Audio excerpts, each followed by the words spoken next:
రాజకీయాలు నిన్నటిదాకా ఒక ఎత్తు, ఇప్పుడు మరొక ఎత్తు. ఎందుకంటే కరూర్ ఘటన టోటల్ రాజకీయ ముఖ చిత్రాన్ని మార్చేసింది కాబట్టి, ఎప్పుడు ఏవైనా జరగొచ్చు అన్న సంకేతాలు ఇస్తోంది కాబట్టి, ఇప్పుడు ప్రధాన పార్టీలన్నీ కూడా హై అలర్ట్ మోడ్లోకి వచ్చేసాయి. ఇప్పుడే ప్రతి ఖద్దర్ మైండ్ సామ దాన భేద దండోపాయాల్ని ప్రయోగించబోతోంది. ఇంతకీ విజయ్ పార్టీ బీజేపీకి దగ్గరయ్యే అవకాశం ఎంతవరకు ఉంది? కరూరు విషాదం ప్రతి ఒక్కరిని కలిచివేసిన ఘటన, కన్నీరు పెట్టించిన సందర్భం. ఇప్పుడిదే అదనుగా ప్రధాన పార్టీల మధ్య సరికొత్త రాజకీయం మొదలైంది. ఈ దారుణానికి కారణం విజయ్ నిర్లక్ష్యమే అంటూ డీఎంకే తిట్టిపోస్తుంటే, డీఎంకే కుట్రే ఈ విషాదానికి కారణమని టీవీకే ఆరోపిస్తోంది. టీవీకే అధినేత కూడా ఏదైనా కక్ష ఉంటే తనపై తీర్చుకోవాలని, ప్రజల మీద కాదంటూ வீடியோ ரிலீஸ் చేశారు.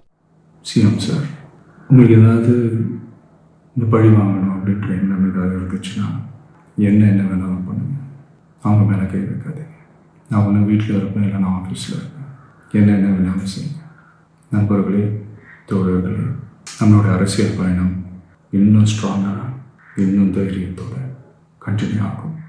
ఇలా విజయ్, సీఎం స్టాలిన్ల మధ్య రాజకీయ పోరు తారాస్థాయిలో జరుగుతున్న వేళ బీజేపీ చాలా వ్యూహాత్మకంగా ఎంపీ హేమామాలిని సారథ్యంలోని 8 మంది ఎంపీలతో ఒక కమిటీని వేసింది. టీడీపీ, శివసేన వంటి ఎన్డీఏ భాగస్వామ్య పార్టీలకు ఈ కమిటీలో స్థానాన్ని కల్పించింది. అక్కడి పరిస్థితిని అధ్యయనం చేస్తోంది. ఇటు విజయ్ని నేరుగా బీజేపీ టార్గెట్ చేయకుండా డీఎంకేని టార్గెట్ చేస్తూ టీవీకే అధినేతను తమ వైపు తిప్పుకోవడానికి వ్యూహాత్మకంగా పావులు కదుపుతుందా అన్న చర్చ మొదలైంది. ఈ ప్రమాదాన్ని సామాజిక అంశంగా మార్చి రాజకీయంగా లబ్ధి పొందడానికి ప్రధాన పార్టీలు తెగ ట్రై చేస్తున్నాయి. ఇటు కాంగ్రెస్ కూడా వెనక్కి తగ్గట్లేదు. తన ఎంపీల బృందాన్ని పంపి బాధిత కుటుంబాలను పరామర్శించింది. మరోవైపు బీజేపీ తమిళనాడులో ఎలాగైనా పాగా వేయాలని చూస్తోంది. కానీ అన్నాడీఎంకేతో పొత్తు పెట్టుకుని 2021 అసెంబ్లీ ఎన్నికల్లో 20 స్థానాల్లో పోటీ చేసిన బీజేపీ 2.62% ఓట్లు తెచ్చుకుని కేవలం 4 స్థానాలకే పరిమితమైంది. ఇప్పుడు విజయ్ లాంటి స్టార్డమ్ ఉన్న లీడర్ని తమ వైపు తిప్పుకుంటే డీఎంకేపై పైచేయి సాధించొచ్చు అన్న భావన బీజేపీ శ్రేణుల్లో ఉంది. అయితే విజయ్ మాత్రం బీజేపీ సిద్ధాంతాలకు వ్యతిరేకమని ఇదివరకే ప్రకటించడమే కాకుండా కమలంతో కలిసే అవకాశం లేదని కూడా స్పష్టం చేశారు. ఈ నేపథ్యంలో కరూర్ విషాదం విజయ్ మైండ్ని ఏవైనా మార్చిందా అన్న చర్చ జరుగుతోంది. కరూర్లో చోటు చేసుకున్న ఘటన తరువాత బీజేపీ సానుభూతి పొందేలా విజయ్ వర్గం కూడా కొంతవరకు స్పందించిందని స్థానిక రాజకీయ పరిశీలకులు అంటున్నారు.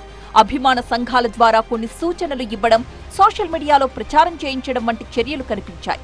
ఈ పరిణామాలు సాధారణ సంఘటనగా చూడలేమని విశ్లేషకులు భావిస్తున్నారు. ఎందుకంటే తమిళనాడు రాజకీయాల్లో సినీ ప్రభావం ఎప్పుడూ బలంగానే ఉంటుంది. విజయ్ తన ఇమేజ్ని కాపాడుకోవడానికి బీజేపీతో సహకారం సాధ్యమా అన్న ప్రశ్న పెద్ద చర్చనీయాంశంగా మారింది. మరోవైపు విజయ్కి మద్దతుగా బీజేపీ నిలబడితే హిందుత్వ ఓటు బ్యాంకును సులభంగా గెయిన్ చేయొచ్చు. కేంద్ర స్థాయి వనరుల్ని సైతం ఉపయోగించుకోవచ్చు. మరి ఈ కాంబినేషన్ సెట్ అవుతుందా లేదా అన్నది చూడాలి.